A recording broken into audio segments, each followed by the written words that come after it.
மீண்டும் ஒரு முறை மாண்புமிகு ஆளுநர் அவர்கள் சட்ட விதிகளையும் மரபுகளை மீறி செயல்பட்டு அவையிலிருந்து வெளியே சென்றிருக்கிறார்.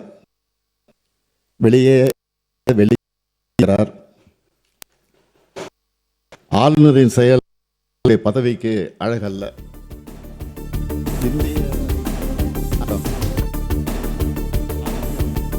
அதன்படி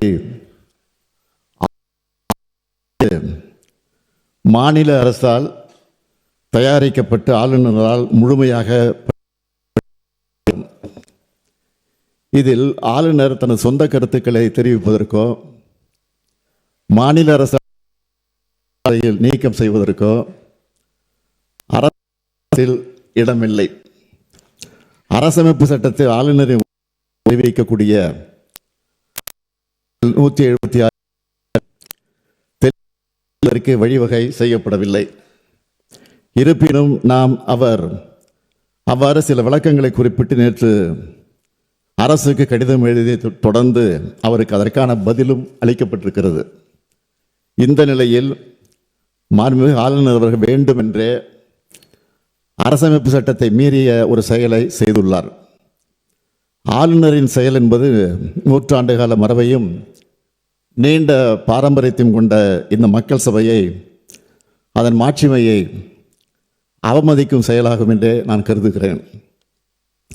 10/4/2023 அன்று இதே பேரவையில் நான் ஆற்றிய உரையின் ஒரு பகுதியை நான் இங்கே நினைவு கூற விரும்புகிறேன். ஆட்டுக்கு தாடியும் நாட்டுக்கு ஆளுநர் பதவியும் தேவையில்லை என்று பேரறிஞர் அண்ணா அவர்கள் கூறிய போதிலும், அதை முத்தமிழறிஞர் தலைவர் கலைஞர் அவர்கள் வழிமொழிந்த போதிலும், அந்த பதவி இருக்கும் வரை அதற்குரிய மரியாதையை கொடுக்க அவர்கள் முதலமைச்சர்களாக இருந்த நேரத்தில் தவறியதில்லை. அவர்களது வழியை பின்பற்றி நானும் அதிலிருந்து இம்மி அளவும் விலகியதில்லை. இந்த அரசும் தவறியதில்லை என்று அன்றைக்கு நான் எடுத்துரைத்தேன். அந்த கொள்கையொட்டியே நான் ஆளுநர் அவர்கள் உரை நிகழ்த்த வேண்டும் என்று நடவடிக்கை எடுக்க ஆணையிட்டேன்.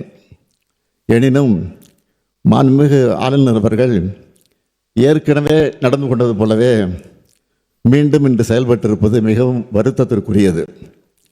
தமிழ்நாடு சட்டமன்றம் 8.5 கோடி தமிழ் மக்களுடைய உணர்வுகளை பிரதிபலிக்கின்ற மாமன்றம். ஆளுநர் என்பவர் மாநில நலனில் அக்கறை கொண்டவராக, மக்கள் மேம்பாட்டில் ஆர்வம் கொண்டவராக, உண்மையை பேசுபவராக இருக்க வேண்டும். மக்களுடைய பேராதரவோடு பெரும்பான்மையோடு வெற்றி பெற்று ஆட்சி அமைந்துள்ள அரசு எடுக்கின்ற முடிவுகளுக்கு ஒத்துழைப்பு கூடியவராக இருக்க வேண்டும். அதைத்தான் அரசமைப்பு சட்டமும் அந்த பதவி வகுப்பிடம் இருந்து எதிர்பார்க்கிறது. ஆனால் நம்முடைய ஆளுநர் அவர்கள் அதற்கு மாறாக செயல்படுகிறார். மாநில நிர்வாகத்தை முடக்கவும் பொது மேடைகளில் அரசியல் பேசியும் அவதூறு பரப்பி வருகிறார். அது அவர் சொந்த விருப்பம் என்று கருதலாம். எனினும் அத்தகைய ஒரு முயற்சியை இங்கும் செய்ய அவர் முனைவது ஏற்புடையது அல்ல. நூற்றாண்டு விழா கொண்டாடி சீரும் சிறப்போடு இயங்குகின்ற பேரவையின் புகழ் மங்கிடாத வகையில் பாதுகாத்து வந்த சான்றோர்களின் வழித்தடத்தினை பின்பற்ற வேண்டிய கடமை நமக்கு உள்ளது. வரலாற்று பெருமை கொண்ட இப்பேரவையின் மாண்பினை பாதுகாக்க வேண்டிய முதல் பொறுப்பு எனக்கு உள்ள காரணத்தால் கீழ்காணும் தீர்மானத்தை மாண்புமிகு பேரவைத் தலைவர்களின் இசைவோடு சட்டமன்ற பேரவை விதி 17 தளர்த்தி முன்மொழிந்திட அனுமதி கோருகிறேன். பிளே ஸ்டோர் மற்றும் ஆப் ஸ்டோரில் இருந்து பாலிமர் செயலியை QR கோடு மூலம் பதிவிறக்கம் செய்யுங்கள். செய்திகளை உடனுக்குடன் பெறுங்கள்.